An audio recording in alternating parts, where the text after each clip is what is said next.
Hello folks, welcome back to the Edupedia world, and I am Abhinay Gupta.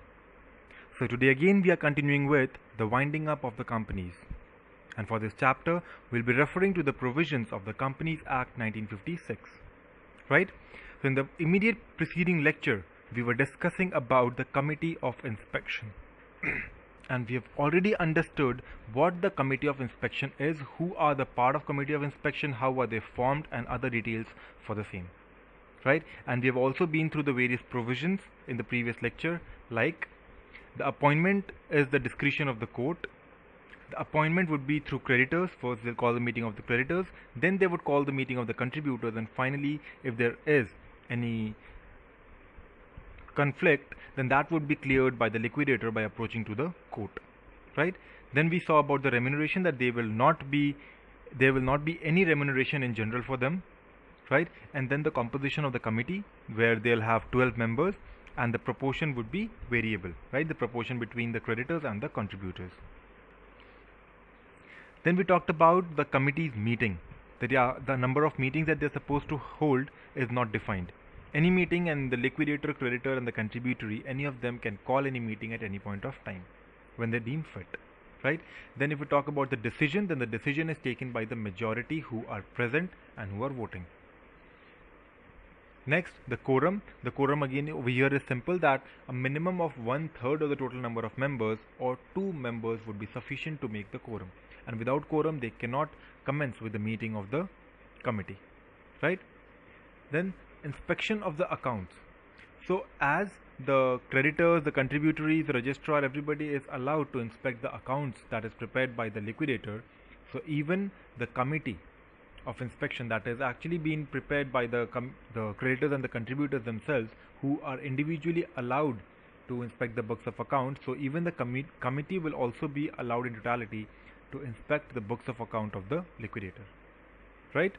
Then we had two provisions that we did not cover in the previous lecture, which was the cessation of the membership and the filling of the vacancies. So let us consider these two provisions in detail in individual slides. So first we'll discuss about the cessation of the membership. So basically, if you understand, what do we mean by cessation of membership? Cessation of membership of any committee, right? That would actually arise if any of the member quit from the committee. So the committee consists of 12 members and 2 of them leave the committee for any reason, right? That is said to be the cessation of membership, the membership of the committee. Right? We are not talking about the membership of the company. We are talking about the membership of the Committee of Inspection. Right? So what are the various cases, right, when there occurs a cessation in membership? So number one among it is the resignation. Right? So if any of the creditor or any of the contributory, right, they do not want to be part of the committee, then they can at any point of time just resign out of that committee. And there can be any reason why a contributor or a creditor is resigning, right? Maybe there is any specific creditor whose dues have now been paid, and they don't take any further interest, and they think it's a waste of time to be a part of this committee and come for all the meetings and then discussions. They may back out, right? The other thing is that some of the members or the contributors may think that, okay, the liquidator is performing very well, right? There is very little interference on our end. It is just for the formality that we are the members of the committee and then we have to hold the meeting and do nothing over there. Let me back out. That can be another reason. So basically, backing out can be due to any reason. But if you want to cease to be the member of the committee voluntarily, then just file in your resignation, right? How do you resign, right? Or when will the resignation of member be valid? So in order to file a valid resignation, you will have to file a resignation in writing form, right? You write the resignation, the reason why you want to leave the committee, and just the resignation that, okay, I don't want to continue as a member of this committee, and henceforth from these days I will cease to hold my membership. Just put down your name in the bottom and your signature, and then that resignation has to be given to the liquidator, right? Because now you don't have any individual person leading the committee, nor do you have the board of directors in the company, right? All the powers have been taken away by the liquidator. So now any power that you need to exercise, you will exercise it along with or in consultation with or with the interference of the liquidator. And if there is any power that the liquidator is not able to exercise on its own, then it would approach directly to the court, right? May it be the high court or district court, whatever may be the court as per the situation, right? Now, resignation is one way we understand, that is the simplest way. You don't want to continue, just drop in your papers and move out. The next ground of cessation of membership, which is not voluntarily but which is a forceful effect, would be the insolvency, right? So if at any point of time any of the contributor turns out to be insolvent, what would happen? By the insolvency we just don't mean that he has been bankrupted, right? By insolvency we mean that a designated court has declared him to be an insolvent person. So when that person has turned insolvent, and that has also been declared by the court, so now the company cannot recover anything from that person. So if that person was a contributory, right, and he has turned insolvent, that means he ceases to be the contributory on the first end. Why? Because he will not be contributing to any asset of the company. He will not be paying the call money. He will not be paying any debts due to the company on his end. So he is not a contributory in any sense, right? And if we look at the committee of inspection little closely, then who was the member of this committee? Either the creditors or the contributories, right? So if the person on the first hand and ceases to be the contributory, right, then do you think he should be allowed to continue as a member of the committee? The answer is no, because he was the member of the committee in capacity of the contributory, and now since that capacity is taken away by him, from him, right, he is no more the contributory for the company, then automatically the office of the committee of inspection for that person will also come to an end, right? So, but the point over here to understand is that insolvency is not the only situation. Even if that contributory is found to be compounding, right, or getting into any arrangement with any of the creditors, even then he will cease to hold the membership, right, because he is not discharging his true and fair services over here. Understand the point? So if there is any compounding that the contributory enters into with any of the creditors, then they will have to vacate the office. They will cease to hold the office of the inspection, office of the committee of inspection, right? Now, as we have already seen that the number of meetings in a year is not fixed, right? In the case of the meeting of the contributory, the meeting of the committee of the inspection, right? So there can be a situation that every other day there is a problem, every other day there is a situation for which a meeting can be called, right? They are not satisfied with the working of the liquidator and they call a meeting to tackle each of that work, each of the deed of the liquidator. There is a possibility, right? We cannot say no. Rare, but yeah, there is a possibility that every second day you call a meeting. Otherwise, there can also be a chance that there is no meeting or one or two meetings throughout the year. That depends on how long the liquidation process is continuing, right? So the other mode of cessation to hold the membership of the committee is that if the person is absent from 5 consecutive meetings of the committee, that too without any prior approval or without informing anybody that he will not be able to attend the meeting between, for example, if any contributory comes up and says to the liquidator or takes a permission that okay, from 1st of April to 30th of June I will not be able to attend any meeting because I will not be present in this country. I'm going abroad for some business projects, for some issues, right? And I'll be back only in the month of June or at the end of June. That means I'll be here in the month of July. So for 3 months, April, May and June, the contributor is not in India. And within that, the committee of inspection have called 7 meetings already. They had some issues, they called for a meeting. They had some other issues, they called for a meeting. So over here what has happened is that the contributory is out of India for the period of 3 months, and within that 3 months they have had 7 meetings. So he was absent in consecutively 7 meetings. So in that case, is he supposed to resign, or is he supposed to cease holding the office as the member of the committee of the inspection? The answer is no. Because if we look at the provisions over here very carefully, it says that if he is absent from 5 consecutive meetings without the leave of other members.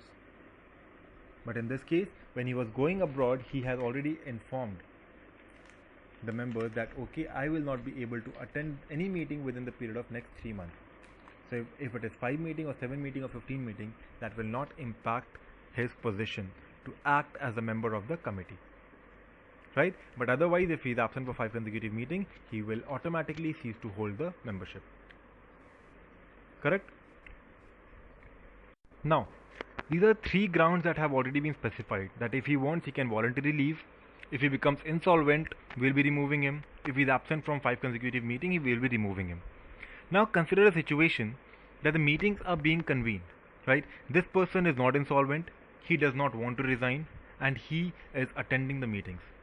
But he is not of any use in the meeting, or in some other way he is distracting the meeting, or he is not allowing the meeting to be conducted in its proper cognate sense. And the other members or the other creditors are now getting irritated with this member, and they do not want him in the committee. So do they also have a provision to kick this person out of the committee? The answer is yes. So the last provision for cessation of the membership is the removal, right? Now how can and who can remove? So if there is any particular creditor who is a disturbing element and you want to remove that creditor, you will not be removing him in the meeting of the committee of inspection. But if you want to remove any particular creditor, you will call the meeting of all the creditors specifically, because those creditors, we are not talking about only the creditors who have been appointed in the committee, right? But this decision would lie with all the creditors in the company who had on the first end, right, decided that yes, this member would be in the committee. So you will again call all those members and you will say that okay, you people had decided that this member was supposed to be in the committee, but his acts and his deeds are not supportive, and hence we want him to be removed. So what will you do is you will pass a resolution in that meeting. So if the removal, right, attains a majority resolution, that means an ordinary resolution, then that creditor who was a part of the committee will now have to vacate his office, because those people who had appointed him initially are the people who are now willing to remove him from the office, right? And hence he will cease to be the member of the committee. And similarly the case would be in the case of contributory. For them we will call the meeting of all the contributories and put it for resolution in the meeting of the contributory. And if an ordinary resolution is passed that yes, this person has to be removed, then that contributory would be removed, right? But remember one more thing, that whenever you are calling a meeting of the contributories or the creditors for the purpose of removing any contributory or creditor respectively, right, then you will have to mention it into the notice that you are sending to the members or to the creditors or the contributories for calling them for the meeting, right? And that notice should be sent at least 7 days before removing this member, right? So this is how the cessation of membership takes place in the committee of inspection. Next we talk about the filling of vacancies. So first of all, we understand what are the vacancies that we are talking about. So in the previous case where we have seen the cessation of membership, right, that is the case of vacancy now. If some of the creditors or the contributors have resigned, their office stands vacant. If they have been removed, their office stands vacant. If they have been removed by the meetings of the creditors or the meeting of the contributory, or removed because he was absent from the 5 consecutive meeting, or removed because of his insolvency, in any case, when anybody ceases to hold the membership of the committee, that office becomes vacant. And now you have to fill up the vacancy, right? So suppose in the above scenario you had two creditors leaving the office, vacating the office, one by resignation and another by removal, right? Now how do you plan to fill up that vacancy of the 2 creditors? Now since they were creditors, right, and if we go back to the initial stage, the creditors in their meeting, the meeting of the creditors, they had appointed those people as the member, right? So now in the case of casual vacancy also, those creditors will be called back, they will hold a meeting and they will appoint 2 new people to take over the position and occupy the vacancy, right? It is unlike the system of the corporate or the company where you have the shareholders and you have the board of directors. Here you don't have any different authority, no ownership, no management. The creditors are the sole people involved.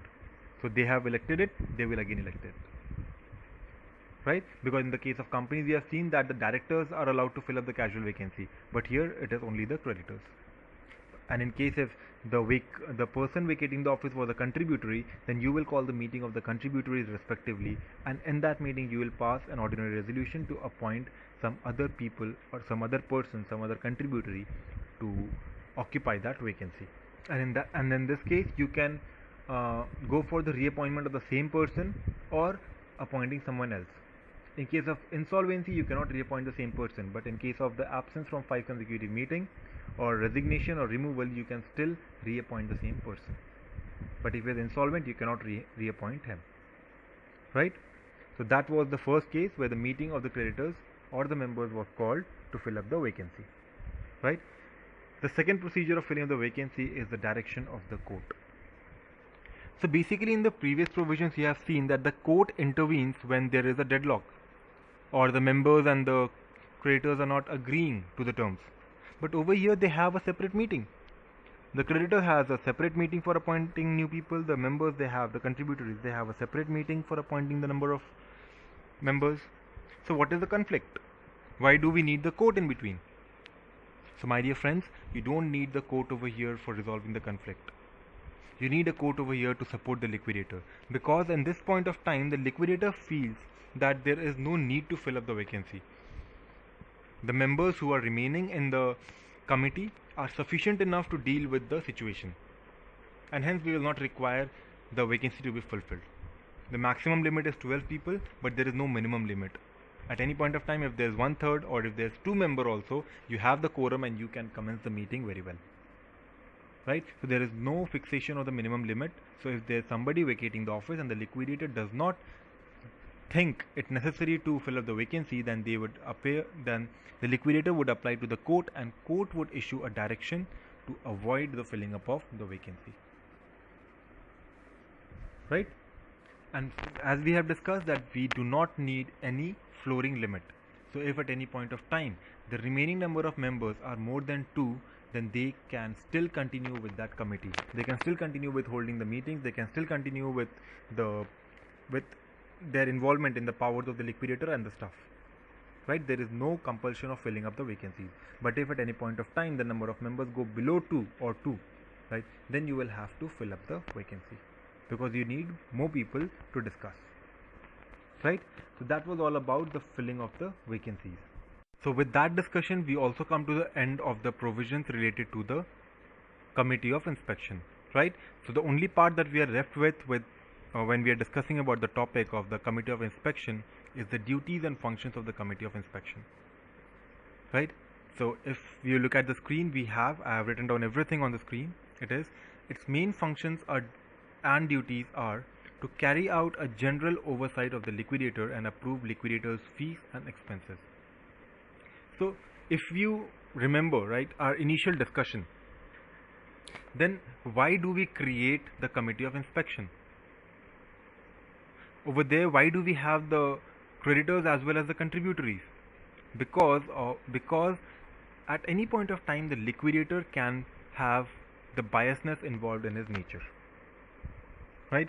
The liquidator, because he is not affected, he is getting the fees from the central government. Even if he do not realize the asset at their very appropriate price and do not pay off all the liabilities or all the creditors, right, he is not affected.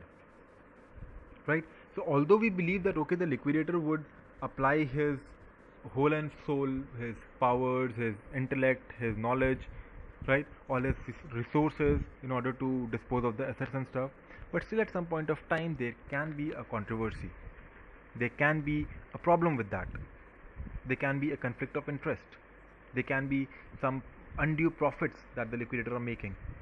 So to put a check on that, we have the committee of inspection, who would actually be a body with the oversight of the liquidator's work. They will check their accounts, they will check the work, they will check the reasonableness, right? They'll check everything of the liquidator. right? And whatever the fees the liquidator is getting from the central government will also be approved by this member. And the administrative expense that the liquidator is incurring, right, in order to proceed with the liquidation of the company, those administrative expense, the reasonableness of those expense will also be checked by the committee of inspection, right? The second duty is to convene meeting of the committee of inspection to discuss matters of concern in the liquidation. So you have the members, and as we have already seen that there is no specific limits for the number of meetings or the time limit for the meeting, right? When you have the first meeting, you may discuss that okay, 2 months hence we need to have another meeting, and in the meantime the liquidator is going to proceed with this work as we have discussed with the liquidator, and 2 months hence we'll again sit here together, all of us, to review the work of the liquidator, right? So that is one way when your meetings are being called. And the other way is sometime in the middle of the month, one of the creditor finds something special, something different that could change the course of action, right? And they think that yes, it is very important for it to call the meeting of the committee again. So what will it do is that it will call the meeting of the committee, and all the members of the committee will come, because in the previous meeting when we said that the meeting will be held 2 months hence, that is a decision taken in that meeting, and now we have a decision taken in the middle. And since there is a lack of provision, there is no guidelines from the law stating the number of meetings, or the duration of the meeting, or the minimum gap, or anything. So hence, even after in the middle of that month, you can call a meeting and they will be present, right? So you have to convene the meeting of the committee of inspection, and thereby you will have to discuss the matters of the concern in liquidation, right? So for example, if the liquidator is not able to dispose of any big asset, a fixed asset, huge fixed asset, somewhere around 40% of the entire fixed asset of the company, liquidator is not able to dispose it off. But some of the creditor, he has a resource, he knows a client who would be willing to pay the desired amount to the liquidator, and then he calls a meeting, he discusses about the reasonability, and then goes ahead with it, helping the liquidator and helping the company on the whole, right? The last point is to assist the liquidator in carrying out the duties, such as approving payment to certain types of creditors, and on agreeing a compromise arrangement with the creditors.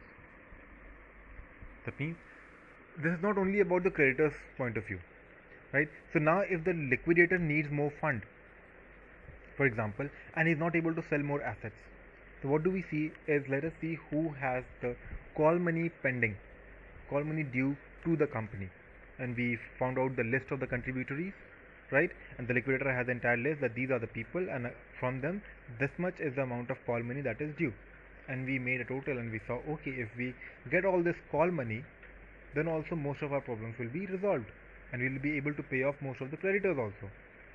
So what do? You take a decision. You ask the liquidator to ask the bank to ask all the contributories to pay the call money due to the company, and then you collect all the call money which was due, and then again proceed with paying off the creditors, right? Now there are certain type of creditors, certain specific types of creditors, and you are not very sure as to the payment made to them, because you are not very sure whether the amount is due. You have given them time to prove, but when they have proved, it was not very satisfactory, for example. So what do? You are not able to decide, but there are other creditors, because they are working in the same industry, they might know the genuinity of those creditors, right? And accordingly they may say, okay, let us do one thing, let us go ahead with it, let us make the payment, or let us stop the payment. We don't have enough surplus to waste on these people, these are very cheap products, we don't want to make payment to these creditors. So anything can be the situation, either in favor or in against. So whatever it is, ultimately the job of the committee of inspection is to assist the liquidator in carrying out their duties, whether it is approving certain type of creditors, or agreeing with or compromising with the creditors, whatever it is, right? So we have already discussed in detail the entire duty of the committee of inspection, the role of the committee of inspection, the formation of the committee of inspection, and the need for the committee of inspection, and also been through the entire provision of how is it formed, what are the number of members, the number of meetings, blah blah, etc. Right? So if there is any query, please first refer back to the video that we have posted prior to this lecture, and then this lecture is a continuation of the previous video, and here we complete the topic of the committee of inspection. Right, in the next lecture we would take up the powers of the liquidator. That would basically be divided into two parts: the power with the sanction of the court and the power without the sanction of the court. Right, and after that we'll also take up the powers of the liquidator in case of the onerous property. So these sections are still to come up. Please stay tuned for them. Right, we'll be posting these lectures very soon. If there is any query that you have, or any issue that you want to raise, any help that you want, please feel free to use the comment box below the video. Right, so until the next class, please stay tuned. This is Abhinay Gupta for the meantime signing off. Thank you and bye bye.